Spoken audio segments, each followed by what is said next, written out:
Hello and welcome to the Preserved Word. How are you today? I hope that this finds you well. Today marks sort of a shift in how I'm going to be doing the show. Some of you are not going to like this, and I'm sorry. But I found that I was just getting more and more frustrated with basically trying to fight textual criticism. And so I'm going to kind of shift a little bit and become a little bit more, well, you'll see, this kind of stuff. 3 reasons why you should use the New King James Version of the Bible. And I've got other shows planned, like 3 reasons why you should avoid modern textual criticism. 3 tactics modern critics use to attack the Bible. 3 failures of modern textual criticism. So I'm going to try to keep so as you can see, instead of letting these videos determine my show or my content, I'm just going to try to state these as simply as I can. These arguments that I think are persuasive and good. And so that's my goal. So today, we're going to give this a shot. So today, 3 reasons why you should use the New King James Version of the Bible. Now, that automatically is going to make some people mad because you prefer the King James. And this is just for the sake of picking something and not making my title super long. If you prefer the King James 1611, that's fine. If you prefer the King James 1516, that's fine. If you which is the same, 1516, then 1611, and then there was another one. I forgot when the next one came out. Whichever version, what I'm talking about here is the family of King James Bibles, and so. Anyway, let's walk through this and you'll see kind of what I'm talking about. But I am going to make a case for the New King James Version of the Bible. Okay? All right. I'm not wavering on that. Where? There we go. Here we go. Let's see if this works properly with my little slideshow.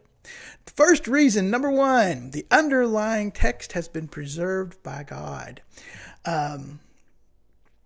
Psalms 12, 6, and 7 tells us that the words of God are pure words like silver, tried in a furnace of earth, purified 7 times. You shall keep them, O Lord. The Lord is responsible for preserving his word. And then it goes on to say in verse 7, you shall preserve them from this generation forever. Okay, so God has preserved his word. Now, he has chosen man to do that, and he has chosen that in a particular way, and that is by man sharing his word. God has delivered his word to man, and he has commanded us to share it. That's the way it's preserved. It is not preserved in caves. It is not preserved in archaeological digs. Those things can inform us, sure. But the way God has preserved his word is by sharing. That's the way he told us he would. Okay, and so we have to take his word for that.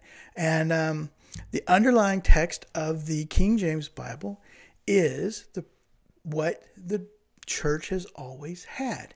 In fact, there is no, and I just learned this last couple of weeks, the Textus Receptus is not even the final say on the King James Bible. Like there was no, I was just listening to Nick Sayers talk about this, there was really no one, the Textus Receptus is mainly the passage they used, but where the church fathers and tradition had the word preserved, they went with that.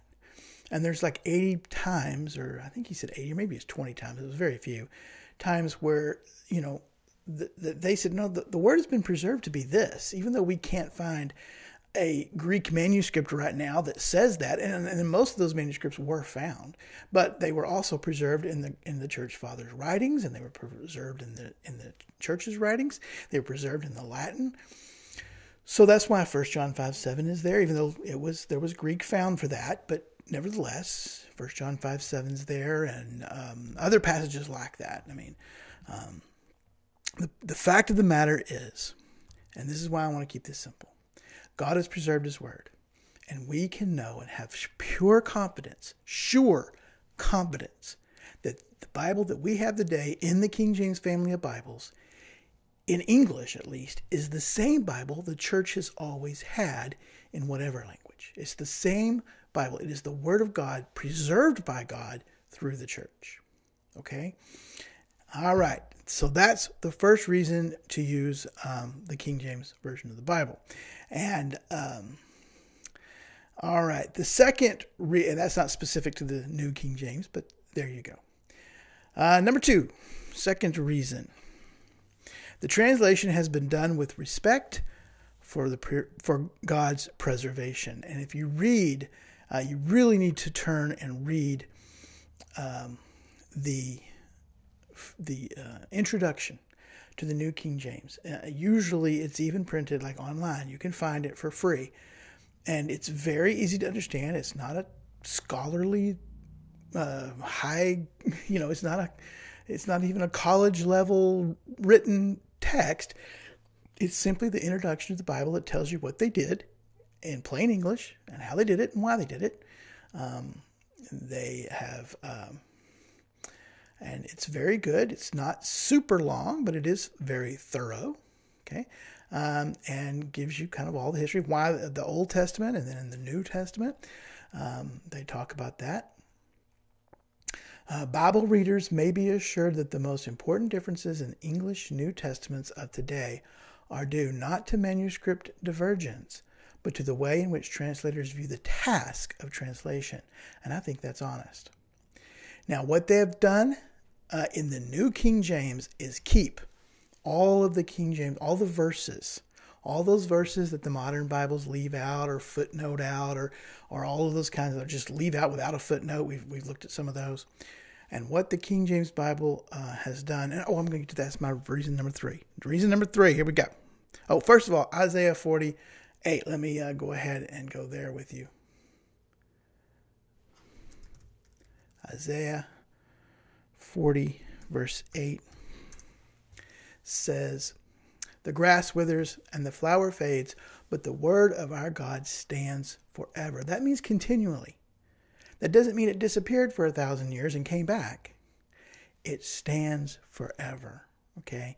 And that's the key thing. That philosophy is what is behind the King James family of Bibles and the Bibles based on the majority text and the traditional reading. Now, number three. It is the most scholarly Bible, well footnoted, and easy to read. Why do I make this claim? This is a brave claim, especially in the light of maybe the ESV or the NASB. More scholars have worked. Let me make this clear. More scholars have worked on the King James Version of the Bible. Let me be specific here. The New King James Version of the Bible, because that includes all the scholars that worked on the King James. More scholars have worked on the New King James Version of the Bible than any other Bible version in history. Okay, it is the most scholarly Bible. Now, it is looked down upon by modern scholars who are involved in modern textual criticism. That is true. But in their looking down, they are looking down on the majority of their field. They are looking down on the majority of research that has been done by scholars over the centuries. They are arrogantly claiming that they know better than all other scholars working in the field. Okay? So I just want to be clear that the New King James Version of the Bible is scholarly. It has a scholarly inheritance or legacy.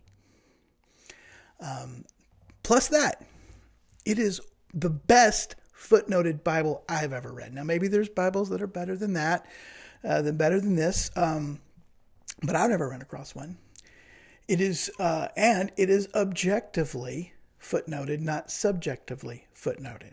So in other words, you won't find like the best manuscripts leave this passage out. All you'll find is an accurate statement, an objective statement that says the NU, or the NU, which is the critical text, but it tells you that in the introduction, what the NU is, but the footnote will say the NU omits this passage, which is an accurate statement. It doesn't presuppose some type of opinion or say that the best manuscripts or the worst manuscripts or anything like that. It just says this passage is left out in the NU. Okay. This passage could be translated. There's a lot of places where it says this word could be translated this way. And it just tells you that it could, this is the traditional reading, but it could be translated this way. Okay. All of that is throughout the New King James Version of the Bible. Those footnotes I found to be very helpful in my research. Even those footnotes where I don't care about that they've been left out, I know that the people I'm teaching may have Bibles where those passages are left out. And if I'm just reading and I'm trying to make a biblical point based on something that has been left out, I need to be aware that some people's Bibles aren't going to have that. So that's helpful. And the New King James Bible is the most well footnoted Bible. And I've pointed that out, that there are passages missing in the ESV. There are passages missing in the NASB that are not footnoted at all. There's no footnote there as to why they are gone or that they have even been removed at all. So those are my previous videos. So I just want to say that, in my opinion, this is in my opinion, that it is the best footnoted Bible that we have today, the New King James Version of the Bible. Even if you prefer the modern textual critics version of things, because it tells you where that is the case. Like, so if you just wanted to get the ESV, if you just wanted all those passages left out, you could still read the New King James Version of the Bible, and it'll tell you where those passages are left out of the NU. So regardless of which Bible you prefer, really, you should be reading the New King James Version of the Bible, because it has everything in there well footnoted of when the NU leaves it out. Not the case reverse. You can't trust, and this is what I'm referring to. You can't trust the new Bibles to always comment and footnote where they've left something out. All right. Finally, it is easy to read. This is all my point number 3. It is easy to read. One of the main arguments against the King James Version of the Bible is that it can be difficult to read if you're reading long passages. It can there are passages there that can be difficult to read, especially for younger readers. There is nothing there that is unintelligible, and I want to make that clear because that's something that Mark Ward tries to argue, and he's wrong. The King James Bible is not unintelligible at all. Just because you put a TH on the end of a word doesn't make it unintelligible, and just because a word hasn't been used in 50 years doesn't mean you can't go look it up. Okay, and figure out what it means. You do that with any text. You ever read Tom Sawyer? You say that book shouldn't be read. That book is antiquated. I'm sorry. I'm thinking about Huck Finn. Okay, Huck Finn can be difficult to read, but there's value in reading it, right?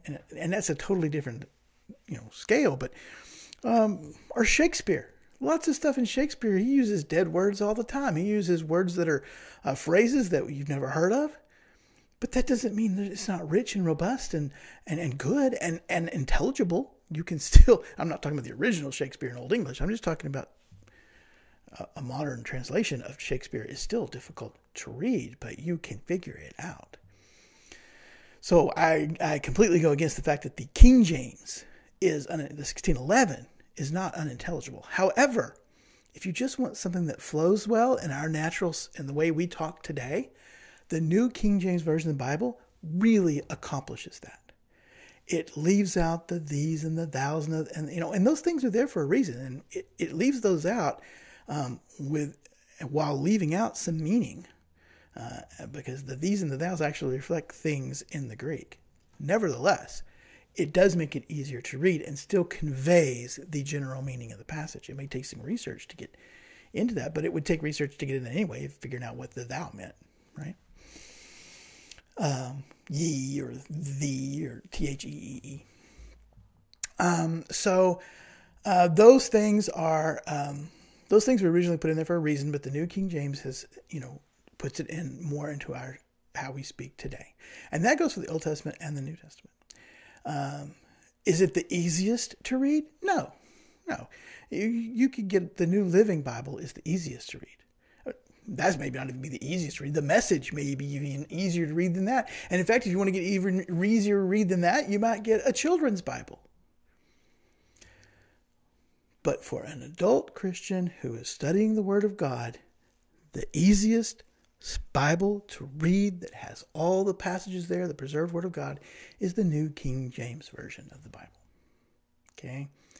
Now, there's some other more obscure Bibles. I mean obscure, they're just not super popular. Like there's a King James Millennial Bible. I even think there's a 2016 somebody sent me saying that there was a 2016 version of the King James. I couldn't find it. But I am sure that there are some other updated versions of the Bible. The New King James is the easiest to find. It's on all the Bible apps. It's free. It's easily available. Okay, and so that's why I'm listing it. My third reason to use the New King James Version of the Bible is that it's easy to read. It's the easiest, most scholarly Bible available today. And there you have it. Those are my 3 reasons that you should read. By the way, if you want to see I really highly recommend, if you're into this topic at all, if you're really looking for a new Bible, go read the introduction to those Bibles. Do not buy a Bible without reading the introduction, because in the introduction, it will tell you what the decision-making process they made. And when you read the ESV, good luck, because it's not easy to understand. But when you read the New King James Version, the introduction to the New King James Version, it is very clear, easy to understand, written at about I'd say a 9th or 10th grade level. It's just easy to understand and very clear what they did. So read the introduction to the Bible. And I highly recommend getting the New King James Version of the Bible. Okay. I also recommend having a King James around. If you're doing a word study or just wanting a little backup there, I keep my King James handy just to double check and make sure what's going on. And then anything else can really be handled with a commentary. You don't really need. I used to keep a New American Standard, and an NIV. I used to keep those kind of handy. And a New Living, because I wanted to, if I ran across a passage that I really didn't understand, I would look it up in the other Bibles to see how they put it, how they translated those words. But I found that if I really want to get down to it, I can skip that step and go straight to a commentary, and they do a much better job of explaining that passage. And I look at 2 or 3 commentaries just to make sure that there's trusted commentaries like a Matthew Henry and what's the other one I look at? Just jumped out of my head. But point of the matter is that, get 2 or 3 commentaries. They're free, available online for free. Go to BibleHub.com. You see them there. You can do this research as long as you have internet. When I say free, you have to have internet. But other than that, they're freely available to look at. And you can have those passages explained to you so that you can understand them. You don't need a New Living or an NIV laying around because the New King James puts it in pretty modern English.